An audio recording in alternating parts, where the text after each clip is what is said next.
নমস্কার, আমি পণ্ডিত ভিকি শাস্ত্রী, বৈদিক জ্যোতিষী। আমার চেম্বার বহরমপুর, ইন্দ্রপ্রস্থ। আচ্ছা, শুক্র রাশি পরিবর্তন প্রভাব নিয়ে চলে এসেছি। শুক্র বর্তমানে নিচ রাশিতে অর্থাৎ কন্যা রাশিতে গোচর করছেন। তো আজকের দিনে অর্থাৎ 1 আগস্ট 2026 9টা 28 মিনিট সকালে শুক্র নিচ রাশিতে প্রবেশ করেছেন। এখানে 2 সেপ্টেম্বর পর্যন্ত থাকবেন, তারপরে তুলা রাশিতে প্রবেশ করবেন। সেখানে 3 অক্টোবর 3রা অক্টোবর সেটা বকরি হবে। বকরি হয়ে আবার 6 নভেম্বর শুক্রবার কন্যা রাশিতে বকরি হয়ে প্রবেশ করবেন, আবার নিচে রাশিতে প্রবেশ করবেন।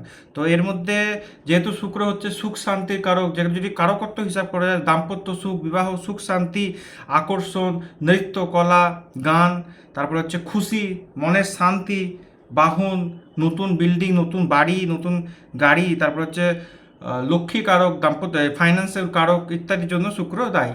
তো এবার কোন কোন রাশি ভালো দেখা যাচ্ছে? মিথুন রাশি, কর্কট রাশি, তুলা রাশি আর বৃশ্চিক রাশি এদের ভালো ফল দিচ্ছে। আর বৃষ, সিংহ, কন্যা, ধনু রাশি এদের মোটামুটি মিশ্রিত ফল আছে। আর খুব খারাপের মধ্যে মেষ রাশি, মকর রাশি, কুম্ভ রাশি, মীন রাশি এদের খুব খারাপ চলছে।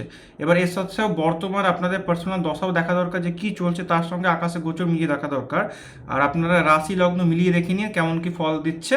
যদি কিছু সমস্যা মনে হয় কন্ট্যাক্ট করতে পারেন, আর নিজের কুণ্ডলী বিচার করে নিন। নমস্কার।